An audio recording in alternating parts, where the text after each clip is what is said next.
Corrupting the Image by Douglas Hamp. Copyright 2011. All rights reserved.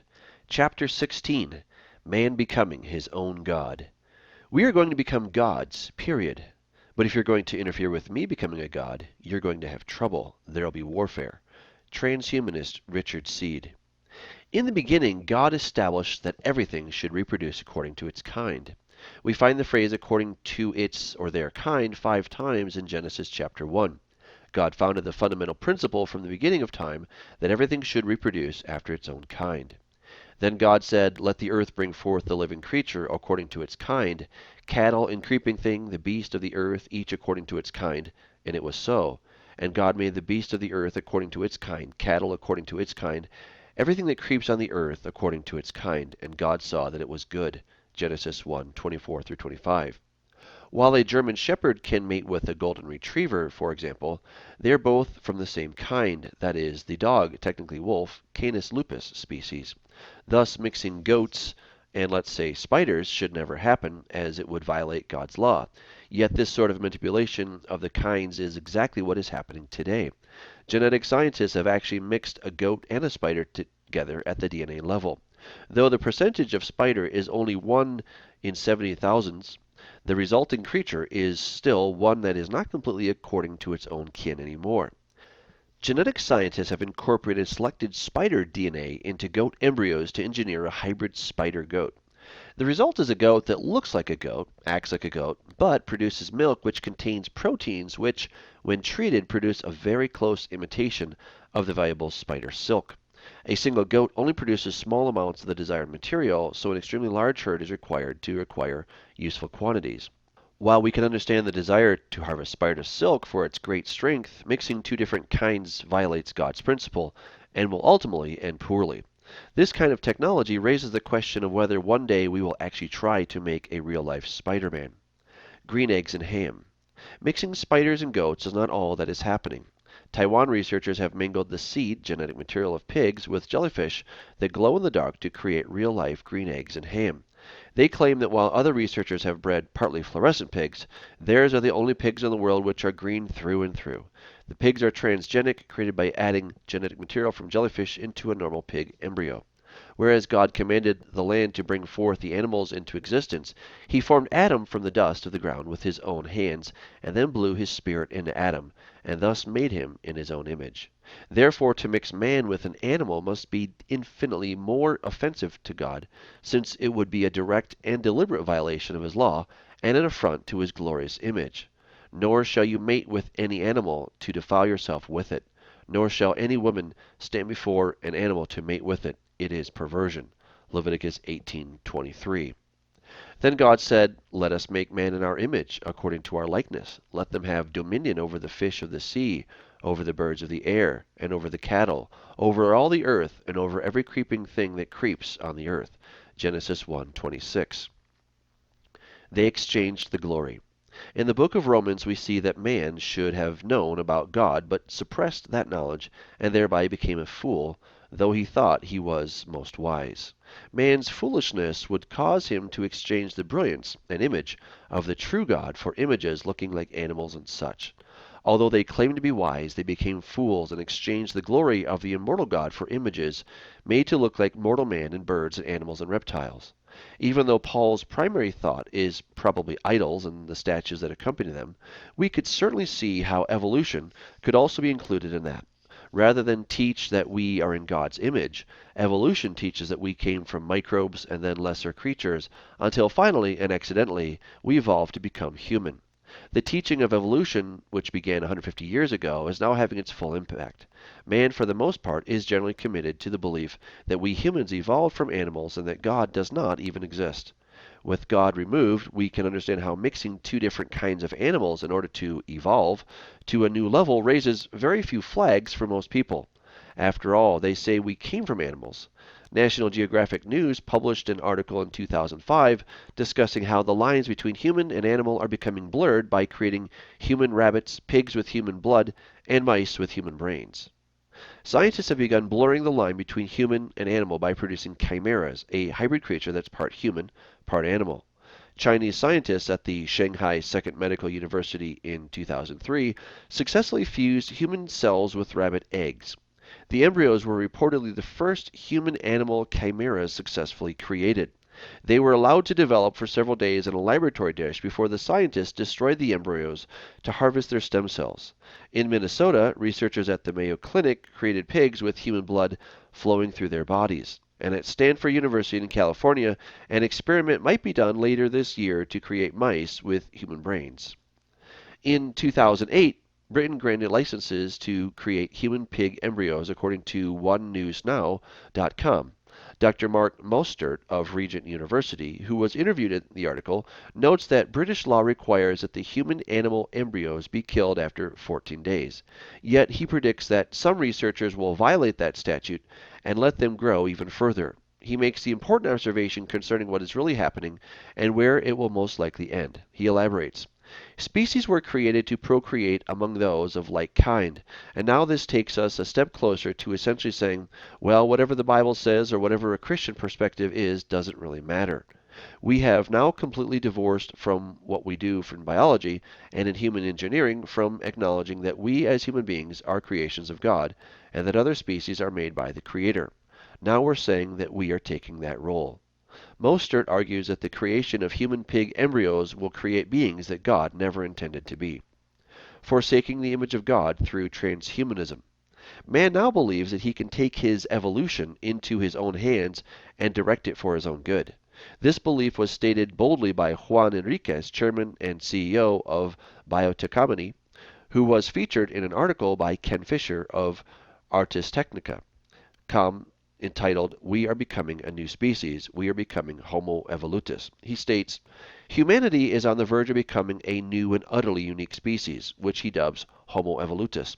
What makes this species so unique is that it takes direct and deliberate control over the evolution of the species.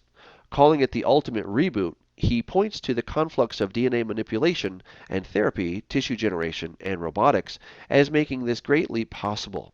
The day may come when we are able to take the best biology of the known animal kingdom and make it part of our own. This isn't just about being a little bit stronger or having perfect eyesight our whole lives. All of our organs and limbs have weaknesses that can be addressed, and there are also opportunities to go beyond basic fixes and perform more elaborate enhancements. This ultimate reboot, as Enriquez puts it, is in fact in direct conflict with what God has offered freely, which we considered in the first chapters of this book. Through the cross, Jesus has made a way that we can obtain the epitome of ultimate reboots. We can be born again. That is as good as it gets. Sadly, however, rather than submit to God's plan to fix man genetically and spiritually, man prefers to believe the lie that he can fix himself. In fact, the theory of evolution has paved the way for man to shake off the philosophical inhibitions of seeking God. Man has come to the point where he believes that having evolved this far, he can take himself to the next level. The scriptures are plain. Know that the Lord himself is God. It is he who made us, and not we ourselves. Psalm 103. In spite of that, man believes that he can become his own God. Dr. Ray Kurzweil is the creator of numerous inventions, including electric piano keyboard. He is at the forefront of the transhumanist movement and is a major visionary of where we are headed. Fully convinced of the supposed fact of evolution, he states in his publication, The Singularity is Near, When Humans Transcend Biology, evolution moves toward greater complexity, greater elegance, greater knowledge, greater intelligence, greater beauty, greater creativity, and greater levels of subtle attributes such as love. In every monotheistic tradition, God is likewise described as all of these qualities, only without any limitation, infinite knowledge, and so on. So evolution moves inexorably toward this conception of God, although never quite reaching this ideal. We can regard, therefore, the freeing of our thinking from the severe limitations of its biological form to be an essentially spiritual undertaking. Time magazine, in December of 1997, reported on Dr. Richard Seed, a physicist from Chicago who became well known for his announcement of plans to start human cloning. He declared, God intended for man to become one with God. We are going to become one with God. We are going to have almost as much knowledge and almost as much power as God. Cloning and the reprogramming of DNA is the first serious step in becoming one with God. National Public Radio. Seed's words are not intended in any biblical sense, but to declare that we too will become as God, and that we can become our own gods. A week later, Seed elaborated in an interview on CNN, man will develop the technology and the science and the capability to have an indefinite lifespan. 11 years later, he would make an even more radical statement. Whereas the first was to become like God, his latter statement was for man to become a God. We are going to become gods, period. If you do not like it, get off. You do not have to contribute. You do not have to participate. But if you're going to interfere with me becoming a god, you're going to have trouble. There will be warfare. Seed's words are not just isolated radical ideas, but part of the much larger and well-funded movement known as transhumanism, or posthumanism. While probably most in it will not proclaim that they want to become gods, the goal is the same. They are playing with the human source code in ways that are extremely dangerous. Biblical and transhumanism researcher Dr. John P. McTernan puts it this way. Evolution also detaches man from his creator, and being created in God's image and likeness. Man is now a free agent to tamper with his DNA under the guise of advancing evolution. Therefore, man sees himself as the captain of his own destiny. He is going to overcome death, disease, and human limitations. Rather than live with the image of God that he has and receive the cure for his fallen state, man would rather pretend that God does not exist and attempt his own cure, even though the difference in the sexes is no longer considered to be God-given. According to the publication Mail Online, dailymail.co.uk, scientists have succeeded in creating male eggs in female sperm. The article is boldly titled, No Men or Women Needed. Scientists create sperm and egg from stem cells. It goes on to say, human eggs and sperm have been grown in the laboratory in research which could change the face of parenthood. But it raises a number of moral and ethical concerns. These include the possibility of children being born through entirely artificial means, and men and women being sidelined from the process of making babies. The science also raises the possibility of male eggs made from men's skin and female sperm from women's skin. This would allow gay couples to have children genetically their own. Mankind is racing toward changing the very image that we were created in to disconnect us from God forever. Dr. McTernan describes very well what is going on in the mind of the evolutionists and the path they are on. The natural progression is to enhance the human race by sharpening the senses. If the DNA is now understood and can be manipulated, why not increase the eyesight and hearing? With the addition of eagle DNA, man could see like an eagle. For strength, the introduction of gorilla DNA could give super strength. And for speed, how about ostrich DNA? The evolutionists believe they are rapidly advancing evolution by manipulating the DNA. Many scientists believe they are enhancing evolution by improving man. Because through evolution, man has no fear of God, and thus no restraints on tampering with DNA, any attempts to stop this tampering will be met with cries from the scientists. End quote. He then states what we believe God's response to man's actions will be once man corrupts his image with that of animals, which happened in Noah's day. The creation of a chimera is in direct violation of the Bible. The mixing of DNA from two different species violates this law of reproducing according to its kind. When God created man, he stated that man was made in his image and likeness. The human DNA is what physically carries this image and likeness. The addition of animal DNA means that man is no longer in God's image. It is extremely serious to tamper with the integrity of man as transmitted through his DNA. This is, in part, what triggered the flood in Noah's day. All of the human hybrids were destroyed during the flood, and God then started over with Noah. Dr. McTernan offers a very sobering perspective of where we have been and where we're going as a species. Apparently, Satan's ultimate plan will be to persuade and or force man to change his genetic makeup so that he is no longer fully in the image of God. Once we give up the code we have been made with, we in fact will be forsaking the image of the one who created us. Not only does this violate the according to its kind principle that we just discussed, but it also has the radical consequence of man changing himself from God's image. Thomas Horn, who owns his own news agency, has amassed a great deal of evidence that the research is already taking place. In the United States, similar studies led Irv Weissman, director of Stanford University's Institute of Cancer Stem Cell Biology and Medicine in California, to create mice with partly human brains, causing some ethicists to raise the issue of humanized animals in the future that could become self-aware as a result of genetic modification. Senior counsel for the Alliance Defense Fund, Joseph Infranco, writes, "The chimera in Greek mythology was a monster with a lion's head, a goat's body, and a dragon's tail. It was universally viewed by the Greeks as a hideous creature, precisely because of its unnatural hybrid makeup. Prince Bellerophon, who was assigned the unhappy task of fighting the creature, became a hero when he slew it. If we fast forward to today, the chimera or combination of species is a subject of serious discussion in certain scientific circles. We are well beyond the science fiction of H.G. Wells' tormented hybrids in the island of Dr. Moreau. We are in a time where scientists are seriously contemplating the creation of human-animal hybrids. The hero is no longer Bellerophon, who killed the creature. It is rather the scientist creating it.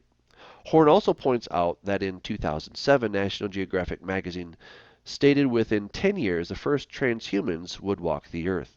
He continues by citing Werner Verge, who recently discussed the meaning of life, and then stated for H+, Transhumanism magazine, "Within 30 years we will have the technological means to create superhuman intelligence. Shortly thereafter, the human era will be ended." Summing up the stark reality of transhumanism, Nick Bostrom, director of the Future of Humanity Institute and a professor of philosophy at Oxford University, in his online thesis Transhumanist Values, describes the current human sensory modalities are not the only possible ones, and they are certainly not as highly developed as they could be. He notes how man could be mixed with animals in order to acquire some of their abilities. Some animals have sonar, magnetic orientation, or sensors for electricity and vibration. Many have a much keener sense of smell, sharper eyesight, etc. The range of possible sensory modalities is not limited to those we find in the animal kingdom. There is no fundamental block to adding, say, a capacity to see infrared radiation, or to perceive radio signals, and perhaps to add some kind of telepathic sense by augmenting our brains.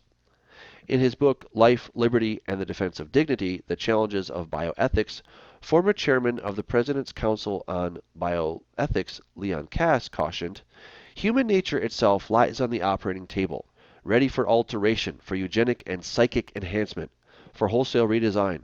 In leading laboratories, academic and industrial, new creators are confidently amassing their powers and quietly honing their skills, while on the street their evangelists are zealously prophesying a post-human future. For anyone who cares about preserving our humanity, the time has come for paying attention." The wholesale redesign of humanity is what Satan has been planning for millennia. Leon Kass is correct that if anyone cares about preserving our humanity, the time has come for paying attention.